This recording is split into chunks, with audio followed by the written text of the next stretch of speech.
Party కార్యాలయంలో YS Vijayamma మాట్లాడుతున్నారు. ఇప్పుడు ఆ లైవ్ చూద్దాం. తెలుగు వారు ఎవరైతే ఉన్నారో వాళ్ళందరూ కూడా ఈరోజు జగన్ బాబు బయటకు వస్తాడని చెప్పి మనందరం ఎదుర్కోవటం జరిగింది. ఎందుకంటే నిన్న సుప్రీంకోర్టులో ప్రధాన న్యాయమూర్తులు మరి వాళ్ళు సిబిఐ గురించి మాట్లాడిన మాట, పంజరంలో చిలకలాగా దాన్ని వాడుకుంటున్నారు బంధించి అని చెప్పి, ఆ మాట వల్ల సిబిఐ వారి మీద ఎటువంటి ఇది ఉందో, ఎటువంటి అభిప్రాయం ఉందో అర్థమైంది. కాబట్టి ఎక్కడో కొంచెం ఆశ ఉన్నింది, జగన్ బాబు తప్పకుండా బయటకు వస్తాడు, సిబిఐ వారి గురించి ఇలాంటి అభిప్రాయం ఉంది అని చెప్పి ఆశపడటం జరిగింది. కానీ మరి ఈరోజు జరుగుతున్న విషయాలన్నీ చూస్తూ ఉంటే ఒకవైపు బాధ అనిపిస్తుంది. కానీ రాష్ట్ర ప్రజలకు వైఎస్ఆర్ కాంగ్రెస్ పార్టీ ప్రజల పక్షంగా ఉండే పార్టీ, ఈరోజు ప్రజలకు జవాబు చెప్పాల్సిన పార్టీ. కాబట్టి ఈరోజు నేను ప్రజల ముందుకు వచ్చి ఇవాళ మీ ద్వారా ప్రజలకు చెప్తా ఉన్నాను. ఇవాళ ఈరోజు చూస్తే మరి ఈరోజు కొత్త కాదు, మరి కాంగ్రెస్ పార్టీ వారికి ఎవరైతే కాంగ్రెస్ పార్టీని వ్యతిరేకిస్తారో వారందరినీ కూడా ఎప్పుడూ ఉండేటివి. మరి ఆ రోజు ఇందిరాగాంధీ గారు ఉన్నప్పుడు కూడా ఆమెను మరి కొంతమంది ఎమర్జెన్సీ టైంలో ఆమెను ఎలక్షన్స్ గురించి దాని గురించి మాట్లాడినప్పుడు ఆమె ఆ రోజు మరి పెద్ద పెద్ద మహానాయకులందరినీ కూడా ఆ రోజు 18 నెలలు ఎమర్జెన్సీ పీరియడ్లో బెయిల్కి అసలు అప్లై చేసుకోకూడదనే దాంతో మరి ఆ రోజు మధుదండావతి అయితేనేమి, మొరార్జీ దేశాయ్ అయితేనేమి, జయప్రకాష్ నారాయణ అయితేనేమి, వారితో పాటు 10 లక్షల మందిని ఆ రోజు అరెస్ట్ చేయటం జరిగింది. 18 నెలలు వాళ్ళని బెయిల్కి అప్లై చేసుకోకుండా జైల్లో పెట్టడం జరిగింది. మరి మొన్నటికి మొన్న మరి కర్ణాటకలో చూస్తే కూడా మరి యడియూరప్పను జనతా పార్టీ నుంచి బయటికి తీసుకొచ్చి,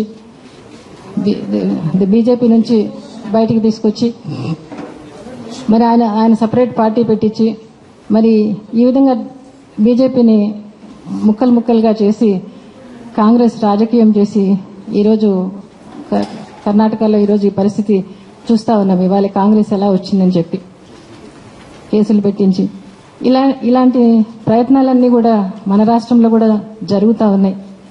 ఈరోజు కాంగ్రెస్ మరి తెలుగుదేశం ప్రధాన ప్రతిపక్షం తెలుగుదేశం పార్టీ కలిసి ఏ విధంగా మరి వీళ్ళు సిబిఐని కలుపుకొని మరి ఎటువంటిది లేనప్పుడు, అంటే రాజశేఖర రెడ్డి గారు ఆ రోజు రోల్ మోడల్ అని చెప్పిన కాంగ్రెస్ పార్టీ వారు, ఆ రోజు ఇంద్రుడు చంద్రుడు అని పొగిడిన కాంగ్రెస్ పార్టీ వారు, ఈరోజు ఆయన ఉన్నప్పుడు ఎలాంటి మరి ఆ రోజు ఆయన్ను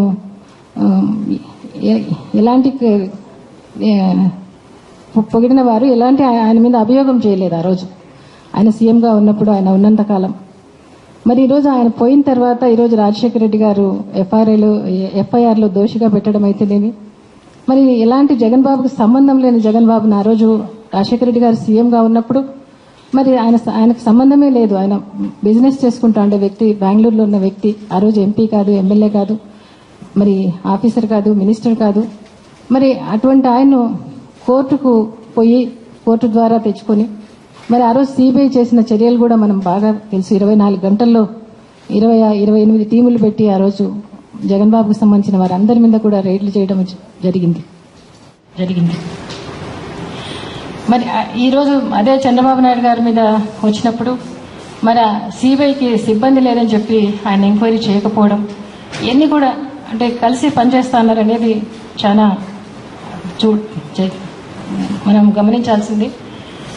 మరి వాళ్ళ అభియోగం కూడా జగన్ బాబు 1,00,000 కోట్ల రూపాయలు అని చెప్పి చెప్తా ఉన్నారు ఇవాళ. మళ్ళా అదే కోర్టులో 40,000 కోట్లు అని చెప్తా ఉన్నారు ఇవాళ. ఏదైతే సిబిఐ లాయర్లు ఏదైతే మాట్లాడతారో ఆ మాటలు మాత్రమే తీసుకుంటారనమాట. ఎల్లో మీడియా కానీ ఇంకోటి కానీ తీసుకొని అదే పదే చెప్తా ఉంటారు. కానీ మొత్తం మళ్ళా ఆ రోజు సుప్రీంకోర్టులో న్యాయమూర్తి వీళ్ళని అడిగినప్పుడు ఎంతవరకు అంటే 4 ఛార్జ్షీట్లు అయిపోయినాయి. అప్పటికి ఆల్మోస్ట్ 70% ఎంక్వైరీ కూడా అంతా అయిపోయింది. అయిపోయినప్పుడు ఎంత అని చెప్పినప్పుడు 900 కోట్లు 1000 కోట్ల వరకే వాళ్ళు చెప్పడం జరిగింది. అది కూడా మొత్తం ట్రాన్సాక్షన్. దీంట్లో జగన్ బాబుకు వచ్చిందని కాదు, మొత్తం ట్రాన్సాక్షన్. ఈ విధమైనటువంటి ఆరోపణలు చేస్తా మరి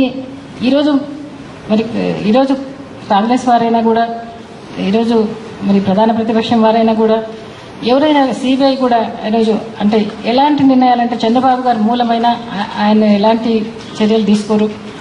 ఈరోజు ఈ ప్రభుత్వం ఏ గైడ్ లైన్స్ తో ఇచ్చినా చర్యలు తీసుకోరు. ఒక రాజశేఖర రెడ్డి గారి పరిపాలన మాత్రమే చర్యలు తీసుకుంటారు. 52వ ముద్ద అయినటువంటి ముద్దాయిని జగన్ బాబుని మొదటి ముద్దాయిగా తీసుకుని ఈరోజు చేస్తా ఉన్నారు. ఈరోజు ఈ అభియోగాలన్నీ చేస్తా ఉన్నారు. కేసు నడిస్తే ఎలాంటిది లేదు. ఆయన అసలు జైల్లో పెట్టడం కూడా, ఆయన 10 నెలలు బయట ఉన్నప్పుడు విచారణ చేశారు.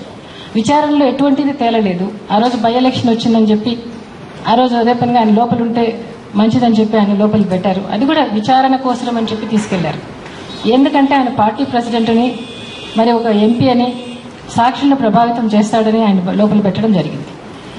సాక్షులను ప్రభావితం చేసే వాళ్ళు ఇంత ప్రభుత్వాలకు వ్యతిరేకంగా ఉన్న మనిషి ఎలాంటి సాక్షులను ప్రభావితం చేయగలుగుతాడో నాకైతే అర్థం కావటం లేదు. ఈరోజు దీంట్లో ఉన్న మంత్రులందరూ బయట ఉన్నారు. ఈరోజు ఆయన ప్రతిపక్షంలో ఉన్నాడు. ఆయన అందులో ఇటువంటి ఇంత కక్ష సాధింపు చర్యల్లో ఉన్నటువంటి ఎంపీ ఏ విధమైనటువంటి ప్రభావితం చేస్తాడు? ఆయన ప్రభావితం చేస్తాడు విచారణ చెప్పి తీసుకెళ్లారు. మరి ఈ రోజుకు దగ్గర 10 రోజులు ఉంటే మరి 2 సంవత్సరం పూర్తవుతుంది. మరి ఈ రోజు కూడా పలాంది తప్పు చేశాడు, పలాంది ఇది అని చెప్పి నిర్ధారించలేంది. ఈరోజు మరి ఈ విధమైనటువంటి చర్యలన్నీ ఇవాళ ఇక్కడ జరుగుతూ ఉన్నాయి. ఇంకపోతే ఈ రోజు వచ్చిన జడ్జిమెంట్ బాధ అనిపిస్తా ఉంది. కానీ నేను ప్రజలకు ఒకటి ధైర్యం చెప్పదలుచుకున్నా. ఈరోజు జగన్ బాబు కూడా నాకు చెప్పంపించడం జరిగింది. ప్రజలకు ధైర్యం చెప్పాల్సిన అవసరం ఉంది. ప్రజల పక్షం మనం ప్రజల కోసం ఉండాలని చెప్పి. ఎందుకంటే ఆ రోజు కూడా జగన్ బాబు వచ్చిన రోజు చెప్పడం జరిగింది, మనం ఈ ప్రభుత్వాలకు వ్యతిరేకంగా వస్తా ఉన్నాము కాబట్టి మనం ఈ 3 సంవత్సరాలు కష్టాలు ఉంటాయి, ఎవరైతే ఈ కష్టాలను నాతో పాటు పంచుకుంటారో వాళ్ళు మాత్రమే నాతో ఉండండి అని చెప్పి పిలుపునిచ్చడం జరిగింది. మరి ఈరోజు ప్రజలు ఆయనకు అందరూ కూడా ఆయన పక్షంగా ఉండి మన బై ఎలక్షన్లో చూపించారు. ఆ ప్రేమ అభిమానం చూపించారు. కాబట్టి ఈరోజు మళ్ళీ నేను ప్రజలకు ఈరోజు జగన్ బాబు నాకు చెప్పంపించడం కూడా జరిగింది. ఇప్పుడు అందరికీ ధైర్యం చెప్పమని చెప్పడం జరిగింది. ప్రజల తరఫున ఎప్పుడు నిలబడతాం. ప్రజల పోరాటాల్లో ఈరోజు ప్రభుత్వం వ్యతిరేకంగా రోజు ఒక పోరాటం చేయొచ్చు. ఈరోజు ప్రభుత్వం ప్రజల మీద పన్నులు వేసి ఏ విధంగా బాధ పెడతా ఉందో, ప్రజా వ్యతిరేక చర్యల కోసం ప్రజల పక్షంగా అన్ని పోరాటాల్లోనూ అన్ని సమస్యల్లోనూ ఎప్పుడు ఉంటుంది. ఆయన ఉన్నంతకాలం ప్రజల సమస్యల్లో దీక్షలని ధర్నాలని ఆయన చేయడం జరిగింది. ఇప్పుడు కూడా ఆయన డైరెక్షన్లో ఇంతవరకు జరుగుతూ ఉంది. అదేవిధంగా జగన్ బాబు డైరెక్షన్లో, జగన్ బాబు నాయకత్వంలో మనం ప్రజల ముందుకు వస్తామని చెప్పి, ప్రజల పక్షంగా నిలబడతామని చెప్పి ప్రజలకు నేను చెప్తా ఉన్నా. ధైర్యపడొద్దని చెప్తా ఉన్నా. మీకోసం ఏమైనా చేసేదానికి ఈ కుటుంబం ఉంటుంది. రాజశేఖర రెడ్డి గారు ఏదైతే ఆయన తుది అంతిమ నిమిషం వరకు కూడా ప్రజల కోసం జీవించారు, ప్రజల కోసం బ్రతికారు. లాస్ట్ మినిట్ వరకు కూడా ఆయన ప్రజల కోసమే పోయా ఆ విధంగా జరిగింది. ఇప్పుడు కూడా జగన్ బాబు అదే ఎన్నుకున్నాడు. ప్రజల కోసం ఈ కుటుంబం ఎప్పుడు ఉంటుంది, ప్రజల కోసం ఎప్పుడు పోరాడుతుంది. ఇంకపోతే మరి నేను ప్రతిపక్షానికైనా మరి ఇప్పుడున్న అధికార పక్షానికైనా ఒకటే చెప్తా ఉన్నా. మొన్న 18 మంది ఎమ్మెల్యేలు అంటే మన రెండోసారి అవిశ్వాసం పెట్టినప్పుడు వచ్చారు 18 మంది.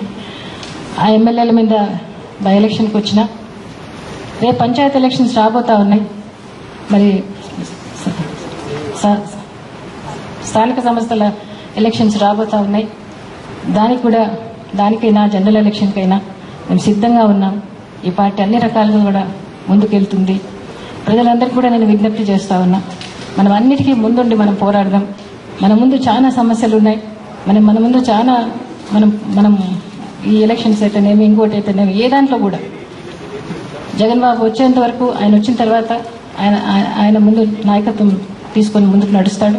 తను వచ్చేంత వరకు నేను ప్రజల పక్షంగా అన్ని పోరాటాల్లోనూ అన్ని సమస్యల్లోనూ పోరాడుతానని, ముందుంటానని ప్రజలందరికీ తెలియజెప్తూ అధికార పక్షానికి ప్రతిపక్షానికి కూడా నేను చెప్తా ఉన్నా, ఏ ఎలక్షన్ వచ్చినా కూడా సమర్థవంతంగా మేము ఎదుర్కొంటాం. 2014 ఎలక్షన్స్ లో సంపూర్ణమైన మెజారిటీతో మనం మళ్ళా వైఎస్ఆర్సీపీ ఫామ్ చేస్తుంది. రాజశేఖర రెడ్డి గారి సువర్ణయుగం తెచ్చుకుంటాం. ఆ సువర్ణయుగంలో మరి జగన్ బాబు నాయకత్వంలో అన్ని కూడా మనం రాజశేఖర రెడ్డి గారు ఏదైతే ఆశించారో అవన్నీ కూడా మనం పొందుకుంటామని చెప్పి ప్రజలకు ధైర్యం చెప్తూ ముందుకు వెళ్దామని చెప్పి పార్టీ కార్యకర్తలకైతేనేమి ప్రజలకు అందరికీ కూడా పేరు వంతున కూడా ఇంతవరకు మాకు ఈ కుటుంబాన్ని నడిపించిన ప్రతి ఒక్కరికి కూడా నేను కృతజ్ఞతలు తెలుపుకుంటూ ముందు కూడా మీతో పాటు ఉంటానని కూడా చెప్తూ మరి మనకు భయపడాల్సిన పని లేదు. ధర్మం న్యాయం మన పక్షంగా ఉంది కాబట్టి మనం ముందుకెళ్తాం. దేవుని దయ, రాజశేఖర రెడ్డి గారి ఆశీస్సులు, జగన్ బాబు డైరెక్షన్ లో మనం ముందుకెళ్తామని చెప్పి ప్రజలందరూ ధైర్యంగా ఉండాలని కోరుకుంటూ సెలవు తీసుకుంటాం.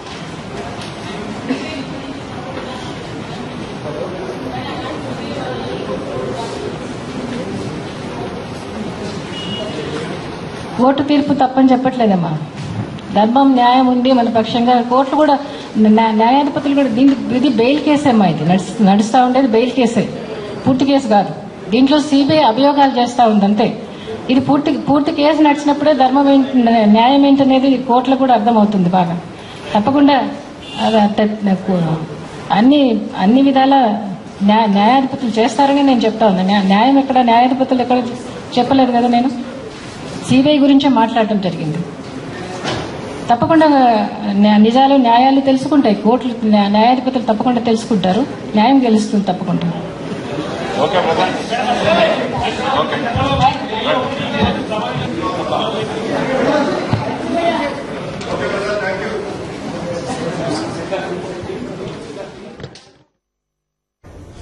సుప్రీం చెప్పినట్టే సీబీఐ పంజరంలో చిలకలా మారిందని, పార్టీని వీడిన వారిపై కక్షగట్టడం కాంగ్రెస్ ప్రభుత్వానికి అలవాటేనని, కాంగ్రెస్ టీడీపీ కుమ్మక్కై సీబీఐతో చేరి జగన్ పై కుట్ర పన్నాయని, వైఎస్సార్ కాంగ్రెస్ పార్టీ కానీ వైఎస్ జగన్ కానీ ఎప్పుడు ప్రజల పక్షానే ఉంటారని వైఎస్ విజయమ్మ చెప్తున్నారు. ఇక బులెటిన్లో ఇప్పుడు ఒకసారి బ్రేక్ తీసుకుందాం. State to Sakshi TV.